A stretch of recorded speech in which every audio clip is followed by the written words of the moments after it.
నేనైతే భద్రాచలం వచ్చిన గాయస్. ఇక్కడ ఇది ఎట్లుందంటే మినీ కుంభమేళ ఉన్నట్టుంది. నేనైతే ఫస్ట్ టైం నేను వచ్చింది దేవుడి కళ్యాణానికి. ఇక్కడ మినీ కుంభమేళం అనొచ్చు మనం.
సో మనమైతే ఇప్పుడు పద్మశాలలో టెంపుల్లోకి ఎంట్రీ వెళ్తున్నాం. ఇక్కడ లైన్ కూడా ఇక్కడ కూడా బాగా జనాలు ఉన్నారు.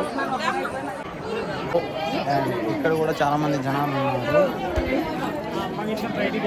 మనం అడిపోయినది ఏందో తెలియదు కానీ మొత్తం ఫుల్ జనాలు.